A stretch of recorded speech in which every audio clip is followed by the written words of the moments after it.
Comme partout à travers le pays, les électeurs de la commune de Matam se sont mobilisés ce dimanche pour participer au double scrutin législatif communal. Dès les premières heures de la matinée, les bureaux de vote installés dans les différents quartiers de la commune ont ouvert leurs portes. Munis de leur carte d'électeur, de nombreux citoyens ont afflué vers les centres de vote pour accomplir leur devoir civique dans le calme et la sérénité.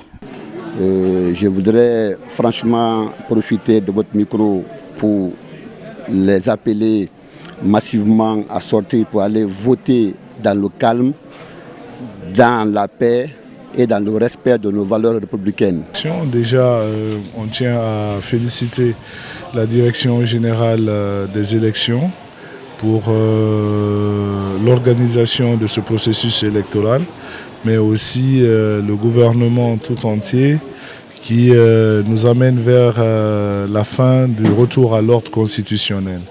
Je dirais accomplir à la fois ce droit fondamental consacré par la Constitution, mais aussi un devoir civique. Présence sur le terrain, les candidats aux élections communales et législatives, les forces de défense et de sécurité, les observateurs nationaux ainsi que les représentants de la société civile ont suivi de près le déroulement des opérations de vote. Tous se sont mobilisés pour contribuer à la transparence et à la crédibilité du scrutin.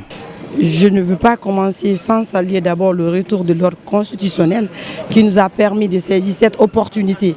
Parce que si l'ordre constitutionnel n'est pas de retour, nous ne pouvons pas se manifester pour choisir le maire. Le peuple de Matam a montré sa maturité et c'est pourquoi moi aussi, je suis venu m'acquitter de mon devoir civique avec fierté et responsabilité. La population de Matam est en train de sortir massivement pour voter. C'est un devoir civique. Tout citoyen doit accomplir son devoir. Bon, moi je pense que la manière dont ça s'est passé avec moi, si c'est comme ça avec tout le monde, je pense que ça se passe bien. Malgré les dispositions prises par les autorités électorales, quelques difficultés ont été constatées dans certains bureaux de vote. Parmi elles figurent l'absence de certains membres des bureaux, l'arrivée tardive des fiches de dérogation et de procuration, ainsi que le retard dans la distribution de l'encre indélébile et de certains matériels électoraux.